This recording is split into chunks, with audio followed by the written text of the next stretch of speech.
The biggest money mistakes you'll make will happen long before you touch a dollar. Money is quiet until it's not.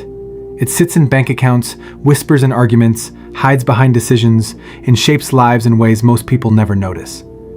This is the story of Ethan Collins, a man born in a small American town who spent his life learning what money really means. Not from textbooks or professors, but from mistakes, luck, loss, and long, slow growth. His story isn't about becoming a billionaire. It's about understanding the strange relationship between money and human behavior. Ethan grew up in Maplewood, a working-class town with 2 stoplights and a diner that never changed its menu. His father drove trucks for long hours. His mother worked at a thrift store sorting clothes. They weren't poor, but stability was fragile. One broken transmission or hospital bill could tilt the whole house. His childhood memories weren't of vacations or birthday parties. They were of late notices, half-fixed appliances, and quiet tension at the dinner table. Yet he also remembers resilience, the way his mother clipped coupons, the way his father saved loose change in a jar labeled, "just in case."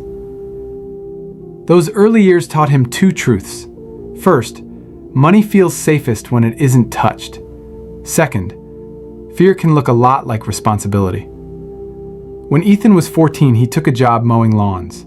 The sound of a mower became the rhythm of his summers. He saved his first $300 and hid the cash in an old shoebox. That shoebox became his treasure chest. He didn't know what he was saving for. He just liked the feeling of control. Years passed. He graduated high school, scraping together enough for community college. He studied business, not because he dreamed of Wall Street, but because he wanted to understand why his parents' money always seemed to vanish. What he found instead was debt. Student loans stacked up like quiet enemies waiting for daylight. After college, he moved to Columbus, Ohio, taking a job at a logistics company. The office smelled like printer ink and burnt coffee. His salary wasn't impressive, but to Ethan, it felt like escape. He rented a small apartment with thin walls and old carpet. He learned the cost of adulthood quickly. Rent, car insurance, groceries, all clawing at his paycheck. A coworker introduced him to the stock market. At first, Ethan ignored it. The idea of risking money felt like betrayal to his upbringing. But curiosity won. He started small, buying a few shares in a tech company everyone said would explode. And then it did. Within 18 months, Ethan's tiny investment tripled. He stared at the screen in disbelief. It felt like the universe tapping him on the shoulder, whispering, "See? There's another way to live." He felt empowered, confident, maybe a little invincible. With new confidence came new habits. He upgraded his phone, his wardrobe, his dinners. He started visiting bars downtown he used to avoid. His lifestyle inflated like a balloon he thought would never pop. But markets don't care about confidence. They don't care about dreams. They rise and fall with complete indifference. The tech company stumbled. Competition grew. The stock plummeted. Ethan panicked. He sold everything at a loss. The same investment that once made him feel chosen now made him feel foolish. That loss shook him awake. He realized luck had played a bigger role in his early gain than he wanted to admit. And fear had played a bigger role in his loss than he wanted to face.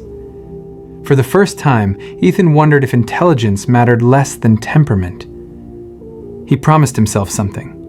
Never again would he invest in something he didn't understand, and never again would he chase quick wins. He began studying the quiet path: steady saving, broad investing, long-term patience. It wasn't exciting. It didn't impress anyone. But it felt stable. He built a small emergency fund, enough to handle a busted radiator or a surprise bill.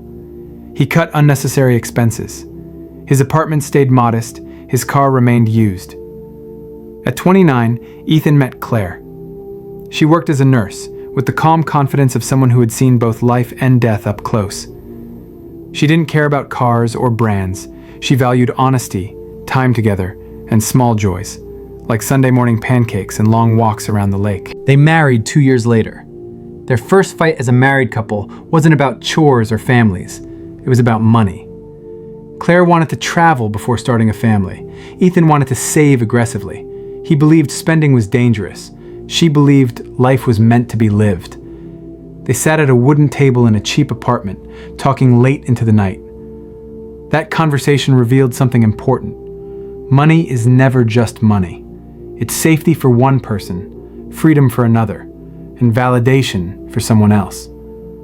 Understanding that alone saved their marriage.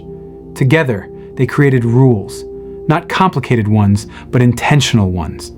A percentage for saving, a percentage for investing, a percentage for enjoying life guilt-free.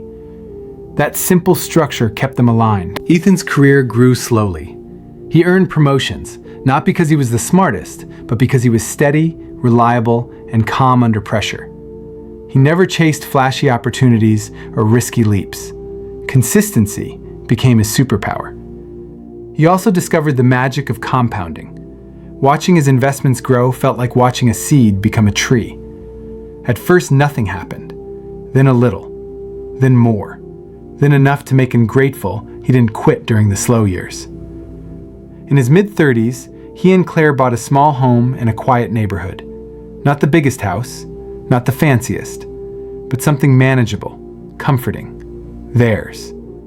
They painted the walls together and planted a tree in the backyard. That tree grew with their children, 2 sons who filled the house with noise, Lego pieces, and endless questions. Life was steady until the storm arrived. Ethan trusted a business partner in a side venture, a warehouse expansion project.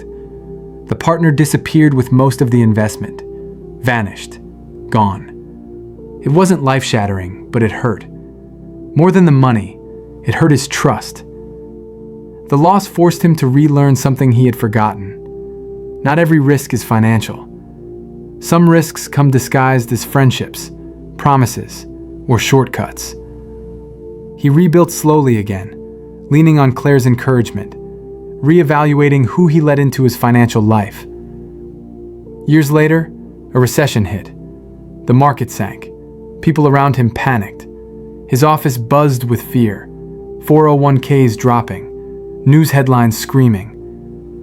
Ethan stayed calm, not because he felt brave, but because he had built a system he trusted. Not too aggressive, not too passive, just steady. His coworkers sold in fear. Ethan stayed invested, not because he predicted a recovery, but because he respected time more than fear. Time rewarded him. At 50, something shifted inside him. Success, he realized, wasn't about having more. It was about wanting less. His definition of enough had evolved. Enough meant freedom, not luxury. Time, not trophies. Peace, not applause. His sons grew up. One became a teacher, the other a mechanic. They weren't wealthy, but they were grounded. Ethan didn't hand them money. He handed them habits. He taught them to save before spending, to avoid debt that pretends to be opportunity, to stay humble even when things go right. He told them the same things he learned the hard way. Don't chase what impresses strangers. Don't risk what you need for what you don't. Build safety before ambition. Live aggressively with your dreams, but conservatively with your finances. And remember that wealth is what you don't see. Your freedom, your time, your quiet confidence. When Ethan finally retired, he didn't buy a beach house or a sports car. He bought a simple cabin by a lake, where mornings smelled like pine and evenings echoed with crickets. He spent his time fishing, reading, and calling his sons just to hear their voices. He didn't feel rich. He felt safe. And that feeling was worth more than any number in a bank account. On a warm summer night, he sat on the porch with Claire. The sky was purple with sunset. Their grandchildren chased fireflies across the yard. Claire leaned on his shoulder. After everything, she asked, was it worth it? All the saving, the caution, the worry? Ethan smiled gently. It wasn't about saving money, he said. It was about saving moments. I didn't want to spend my life stressed or desperate. I wanted this peace. Money had never been the point. It had been the tool, quiet, patient, loyal when respected, brutal when misunderstood. And in that moment, surrounded by family, fireflies, and the calm of a long life lived deliberately. He whispered the final truth he had learned. Use money. Don't let money use you. And the night settled into stillness. That is the psychology of money. Not in theory, but in a real American life. And if this story changed something inside you, even a little, then carry one thing with you. Your financial life will transform the moment your thinking transforms. If you felt these lessons, if they opened your eyes, if they gave you even a moment of clarity, then stay with us. Because here at Wealth Blessing HQ, we tell stories that don't just entertain, they build your mindset, your discipline, and your future. So if you want more powerful stories like this, stories about money, behavior, freedom, and long-term peace, make sure you subscribe, hit that like button, and share this with someone who needs this message today. Your journey to a wiser, calmer, wealthier life has only just begun, and we'll walk it together, right here. This is Wealth Blessing HQ. Thanks for listening. See you in the next story.